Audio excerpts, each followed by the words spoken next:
వదలండి భార్గవ, ఇదే పని నేను చేశానని కోపంతో నా చెంప పగలగొట్టారా? నేనలా మీ మీద చేయి చేసుకోలేను. అందుకే నేను మీకు నమస్కారం చేస్తున్నాను. మీరు వెళ్ళిపోండి. రాజశేఖర్ మీద కక్ష సాధించాలనుకుంటే ఇలా కాదా? ఆ పని మీరు చేస్తానంటే నేను సాయపడతాను. రాజశేఖర్ మీద నీకెందుకు పద? ఆ పరమ నీచుడే మా నాన్నగారు చనిపోవడానికి బాధ్యుడు.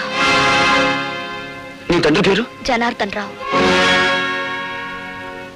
రోజా, మీ నాన్నను అడ్డం పెట్టుకుని ఏ వ్యక్తిని రాజశేఖరం హంతకుని చేశాడో ఆ ఠాగూర్ నా కన్న తండ్రి.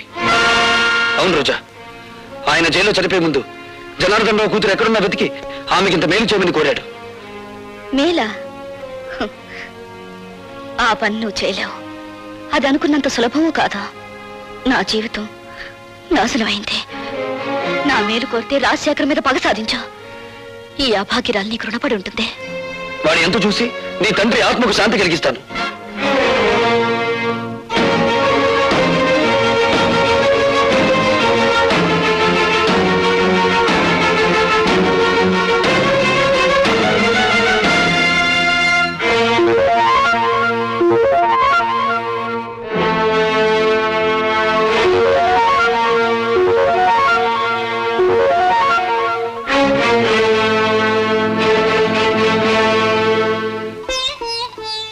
మగవాళ్లే గాని ఆడవాళ్లు రారే. ఇంతకీ ఎవరు మీరు? నీలా తీగిన గాలిపటాన్ని కాదు, నీలా ఇంగిలి విస్తరాకుని కాదు. ఉపమానాలు విసురుతున్నారు. మీరు రచయిత్రా? నేనెవరైతే నేనులే. నువ్వేం చేయకూడదో చెప్పిపోవడానికి వచ్చాను. నాకు శాసించడమే అలవాటు గాని శిరసా వహించడం అనేది చేత కాదు. ఆ పొగరే నీ కళ్ళు నీ నెత్తి మీదకి వచ్చేలా చేసింది. నెత్తి మీద మా కళ్ళు లేకపోతే ఆకలి పెంచుకుంటూ వచ్చే రసికులందరూ మా కాళ్ళు పట్టుకోరుగా. నువ్వు ఆడదానివా, ఆడించేదానివా? ఆటలు ఆడిస్తాను, రాగాలు తీయిస్తాను, నవ్వులు నవ్విస్తాను. ఏడవకుండా ఇతరుల్ని ఏడిపించగలవు కూడా. అవునా? నువ్వు ఒట్టి రచయిత్రవే అనుకున్నాను. శూర్పణఖలా ఉన్నావే. కాదు, రాముణ్ణి ప్రేమతో కోరుకుంటున్న సీతను నేను, కామంతో దోచుకోవాలనుకుంటున్న శూర్పణఖవి నువ్వు. నా మీదంత నింద వేస్తున్నావే. నీకేం ద్రోహం చేశాను? ప్రేమ పెళ్లి అనే పదాలకు అర్థం తెలుసుకుంటే నువ్వు నాకేం ద్రోహం చేశావో నీకే తెలుస్తుంది. ప్రేమ ప్రేమ అనే పదానికి అన్నప్రాసన రోజునే నీళ్లు వదులుకున్నాను. పెళ్లి అనే మాటకి అక్షాభ్యాసం నాడే అర్థం మర్చిపోయాను. శీలాన్ని సమర్థబంతిలోనే చుట్టి వీధిలోకి విసిరిపారేశాను. అవేమీ ఇక్కడ దొరకవు. సుఖం భోగం అనే రెండు మాత్రమే ఇక్కడ దొరుకుతాయి.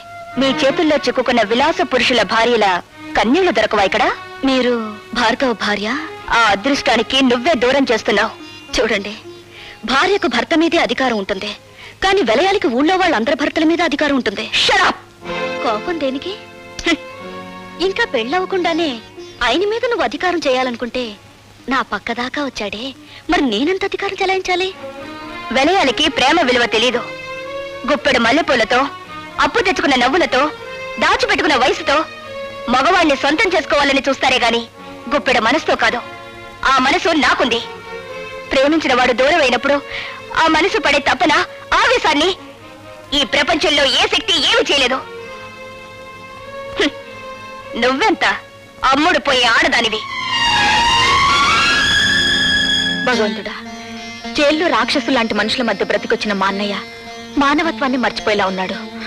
మళ్ళీ మంచి మనిషి కావాలని దీవించు స్వామి.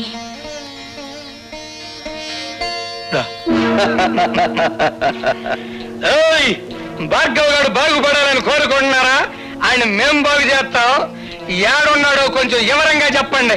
ఎవరు మీరు?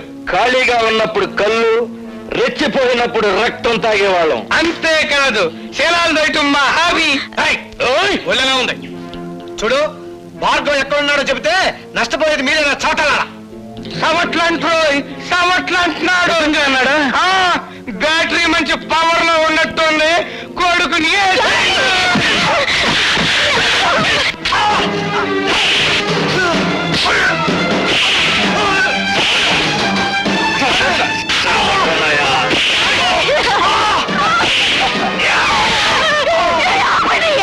అయ్యో భగవంతుడా!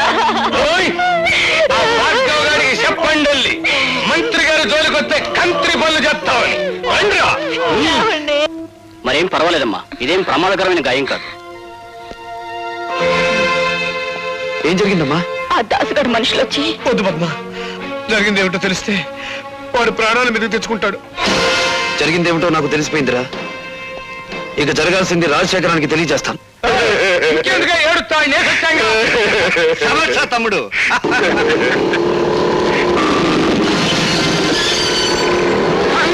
వాడు పోట్లకి బుసలు కొట్టుకుంటూ వచ్చేస్తాడు. దాసు, వాడు లోపలికి రాకుండా ఒళ్ళు హోలంచే అన్న తమ్ముడు.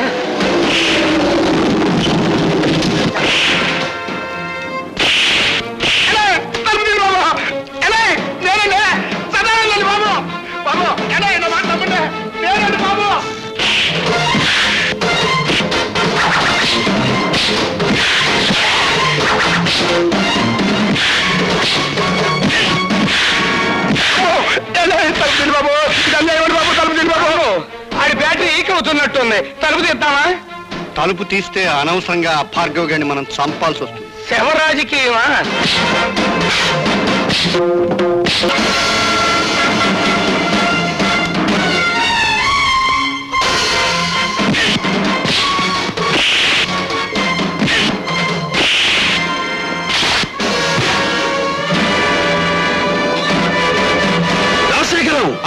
ఏ ప్రాణాలు తీసే నీకు ప్రాణభీతి పుట్టుకొచ్చిందా? తుపాకీ చేత పట్టావు? ఇది ప్రాణభీతి కాదు, ప్రాణాలను తీసే రాజనీతి.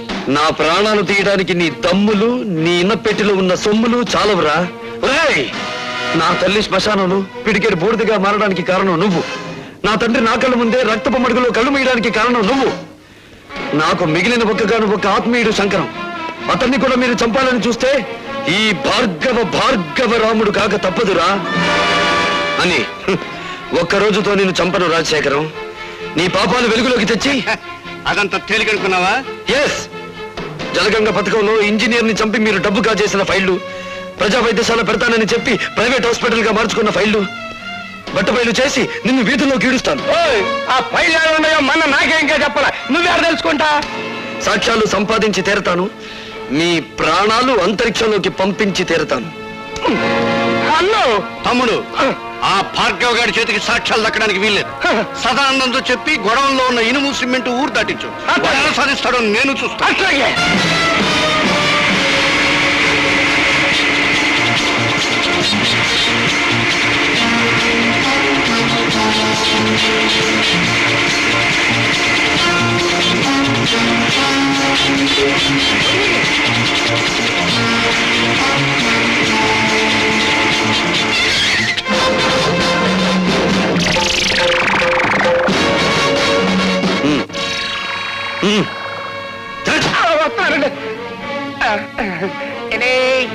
ఏంటండి పిచ్చిగాడిద, ఊరు దాటించాల్సింది శవాల్ని గాని సాక్ష్యాల్ని కాదురా. పద పోలీస్ స్టేషన్.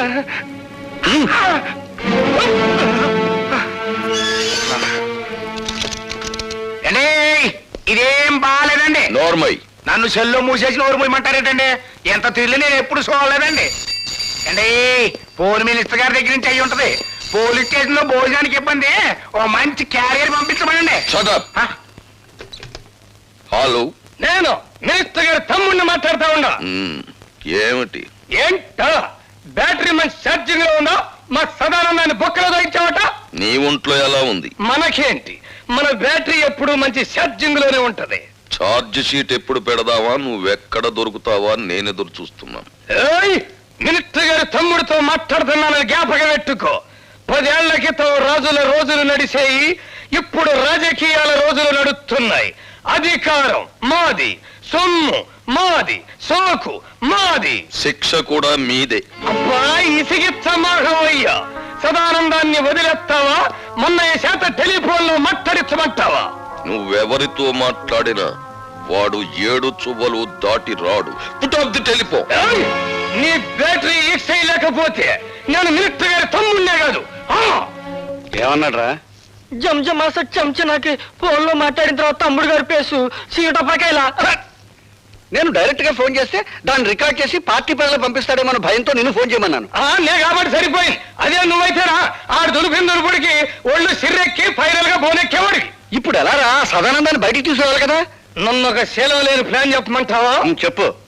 శాంతి దూత అన్నదాత అయిన సదానందాన్ని అన్యాయంగా అరెస్టు చేసినందుకు గొప్ప ఊరేగింపు తీస్తా. అబ్బా ఊరేగింపులు రోజులు కావురా ఇవి. అన్నోయ్, శాంతంగా వెళ్తున్న ఊరేగింపులో దాసుగాడి మనుషుల్నెట్టి కొట్లు పగలగొట్టిస్తా. అబ్బా, మీ లెవెల్కి కొట్లు బడ్డీలు బద్దలు కొట్టితే బాగుండదండి.